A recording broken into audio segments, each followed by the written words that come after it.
गणतंत्र दिवस के अवसर पर जिले में हर्षोल्लास के साथ मुख्य समारोह का आयोजन पीटीसी ग्राउंड सागर में किया गया। इस अवसर पर प्रदेश के उप मुख्यमंत्री एवं सागर जिले के प्रभारी मंत्री राजेंद्र शुक्ल ने राष्ट्रीय ध्वज फहराकर परेड की सलामी ली। ध्वजारोहण के साथ ही राष्ट्रगान हुआ और पूरा परिसर देशभक्ति के रंग में रंग गया। उप मुख्यमंत्री श्री शुक्ल ने परेड का निरीक्षण किया। Police, home guard, NCC, scout guide की टुकड़ियों द्वारा आकर्षक मार्च पास्ट प्रस्तुत किया गया। स्कूली बच्चों ने देशभक्ति से ओत-प्रोत सांस्कृतिक कार्यक्रम प्रस्तुत कर उपस्थित जनसमूह को मंत्रमुग्ध कर दिया।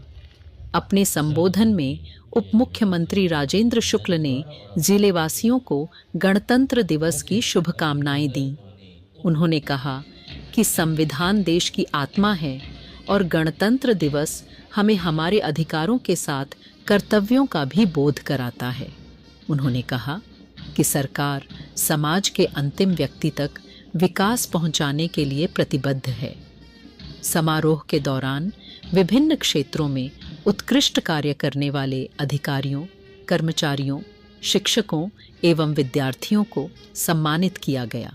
यह सम्मान समाज में सकारात्मक कार्य संस्कृति को बढ़ावा देने वाला रहा।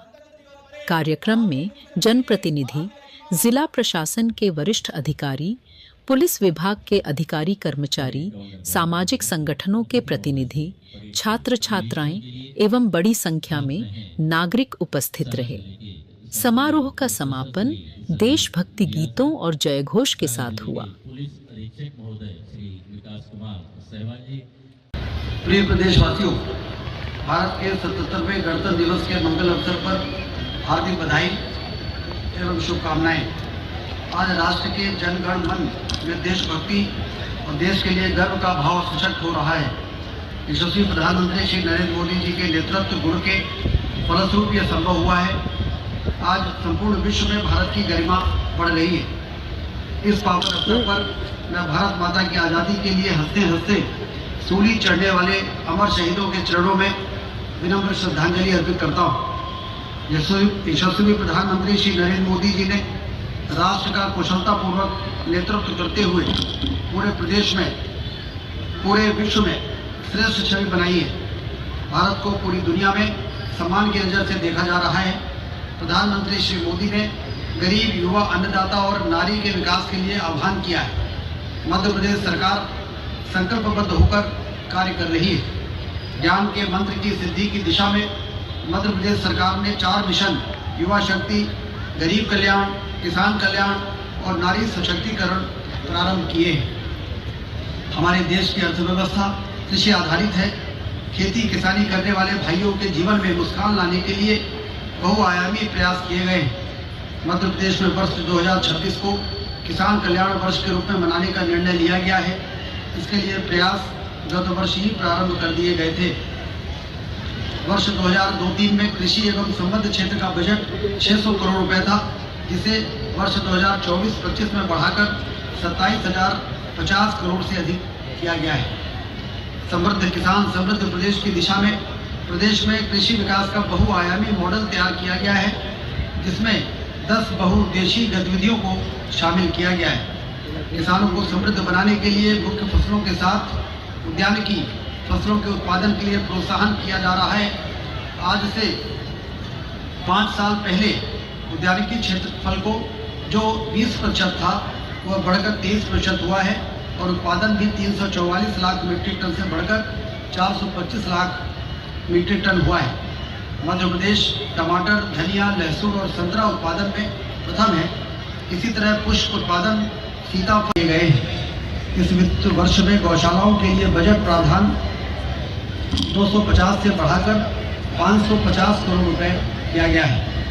प्रदेश में लगभग 3000 गौशालाएं 5.25 लाख गौ माताओं की देखभाल का दायित्व निभा रही हैं। मछली उत्पादन के बेहतर प्रबंधन से प्रदेश को विशेष श्रेणी में उत्कृष्ट पुरस्कार मिला है। मत्स्य उत्पादन के क्षेत्र में हमारा प्रदेश आत्मनिर्भरता की ओर अग्रसर है और निजी भागीदारी भी बढ़ रही है। 1.5 लाख से अधिक मत्स्य पालकों को किसान क्रेडिट कार्ड दिए जा चुके हैं। प्रधानमंत्री मत्स्य संपदा योजना में लगभग 2,500 हेक्टेयर जल क्षेत्र की निजी भूमि में तालाब निर्माण और मत्स्य बीज उत्पादन के कार्य हुए। जन विश्वास अधिनियम 2024 एवं 25 के माध्यम से अनेक कानूनों के प्रावधान सरल किए गए हैं और अनावश्यक नियमों को हटाया गया है। इससे उद्योगों के विकास को नई दिशा मिली है। प्रदेश में वर्ष 2025 उद्योग और रोजगार वर्ष के रूप में मनाया गया है। ग्लोबल इन्वेस्टर समिट में आए निवेश प्रस्तावों में से 1/3 जमीन पर उतारे जा चुके हैं। अन्य देश के उद्योगपति भी मध्य प्रदेश में उद्योग स्थापना में रुचि ले रहे हैं। यूके, जर्मनी, जापान, स्पेन और दुबई के उद्यमियों से प्राप्त प्रस्तावों से विभिन्न क्षेत्रों में निवेश और रोजगार की संभावनाएं साकार करने की ओर हम अग्रसर हैं। हाल ही में स्विट्जरलैंड में हुई वर्ल्ड इकोनॉमिक फोरम की बैठक में भारत का दल सबसे बड़ा था। मध्य प्रदेश की भागीदारी भी महत्वपूर्ण थी। उद्योग संवर्धन नीति में वर्ष 2025-26 में 1,522 करोड़ रुपए से अधिक की सहायता प्रदान की गई है। शासन के सहयोग से उद्यमियों का हौसला बढ़ा है।